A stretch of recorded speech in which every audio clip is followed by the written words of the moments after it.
Porque Deus, em si mesmo, é completamente autossuficiente. Ele é o único ser autossuficiente. Dele é que provém todas as coisas. Ele é o único de quem nós podemos dizer que tem vida em si mesmo.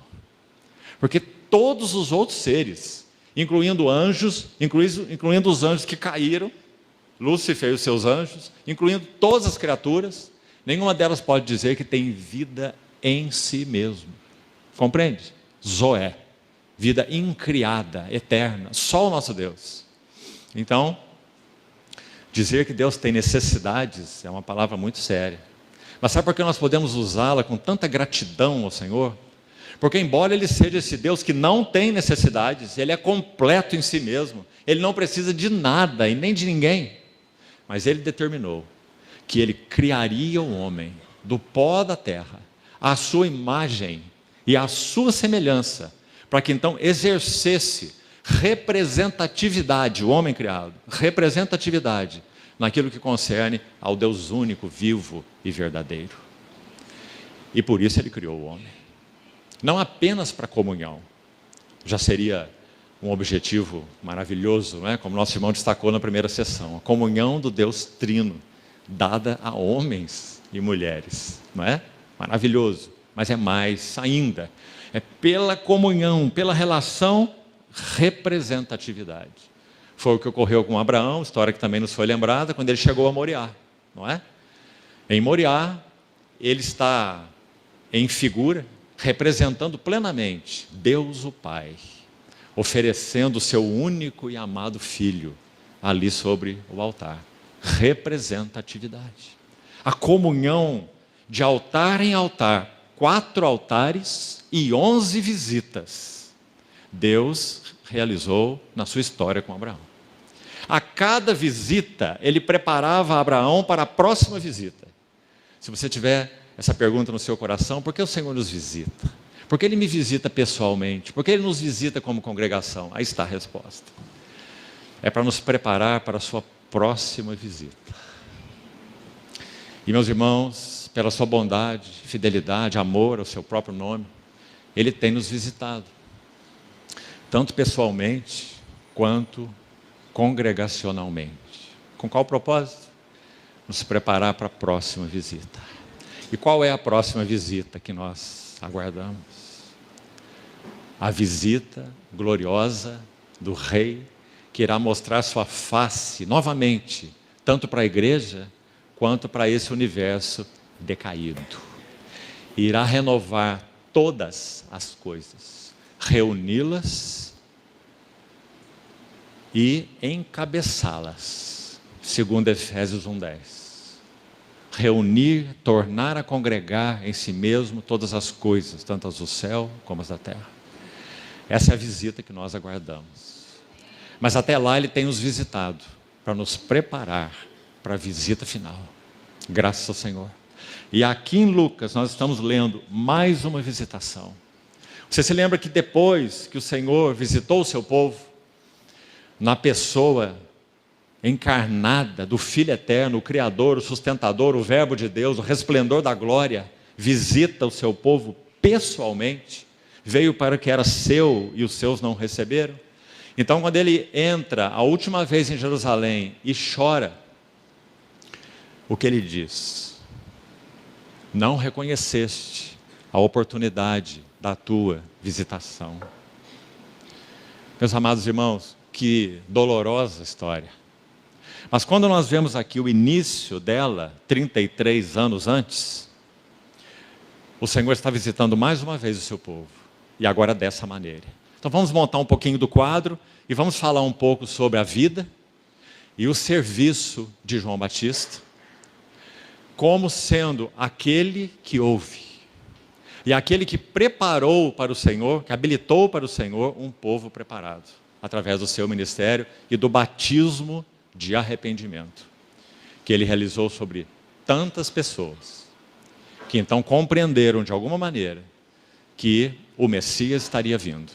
Até que Ele próprio, João, coisa que nenhum profeta fez, mas ele teve o privilégio. Por isso, o Senhor disse que Ele era maior, até ali, maior do que todos os outros que nasceram de mulher. Embora o menor no reino dos céus, que seria inaugurado pela ressurreição do Senhor e pelo derramamento do Espírito, então o menor no reino seria maior do que João, claro. Porque mesmo o menor no reino seria habitado pelo Espírito Santo, e mais do que isso, o Senhor traria na realidade do reino um corpo orgânico de testemunhas, coisa que ele não tinha nos dias de João. Mas ele diz, até aqui, dentre todos os nascidos de mulher, João é o maior. Porque não só ele preparou para o Senhor, ele habilitou para o Senhor um povo preparado, são as palavras que você vê aí no texto, quanto porque ele teve o privilégio de apontar o seu dedo e responder a maior pergunta do Velho Testamento, que foi aquela feita por Isaac ao seu pai Abraão.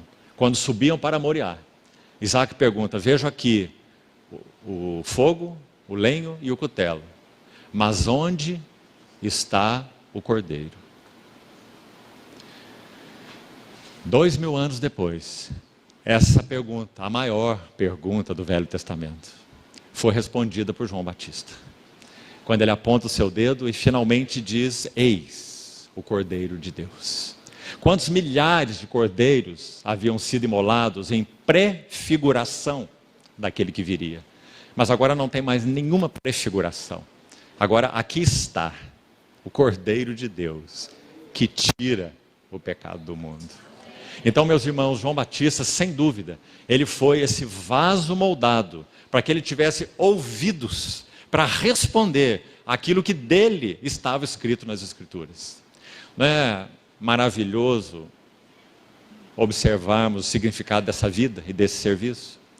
Meus irmãos, quando João abria Isaías 40, ele se via. Não é um privilégio?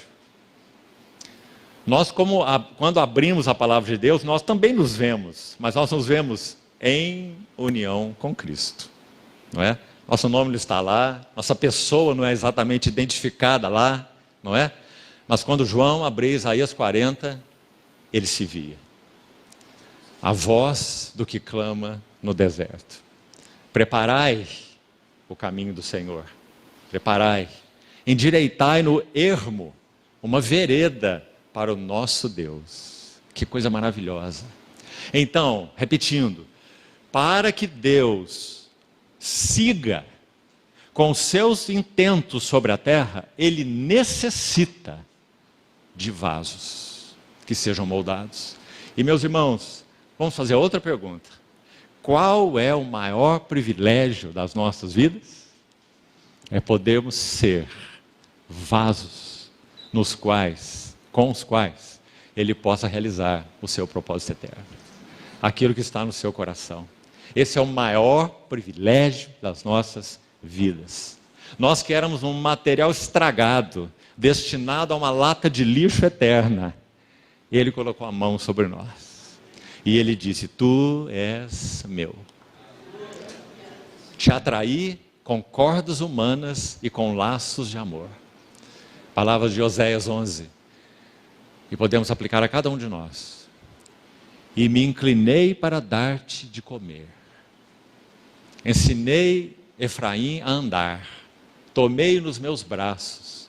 Mas infelizmente naquele contexto, naquela história, ele diz assim, mas eles não atinaram, não perceberam que eu os curava. Eu fui para eles como aquele que alivia o jugo das suas queixadas, mas eles não quiseram. Mas graças a Deus, pela bondade do Senhor, pela ação do Espírito Santo em nossas vidas, ele encontrou um outro tipo de resposta. Nós nos entregamos. Nós dissemos sim, Senhor. Nós dissemos obrigado por tua graça, Senhor, por ter alcançado esse material inútil, vazio, correndo ladeira abaixo para o nada. Vasos. Irmãos, é através desses vasos, com os vasos com os quais o Senhor possa contar, é que Ele realizará os seus propósitos nesses dias finais. E nós devemos dizer, sim, Senhor, eu quero. Responder ao Senhor, com tudo que sou, com tudo que tenho, com meu coração, com meus afetos, com minha mente, com minha memória, com aquilo que o Senhor tem depositado em mim.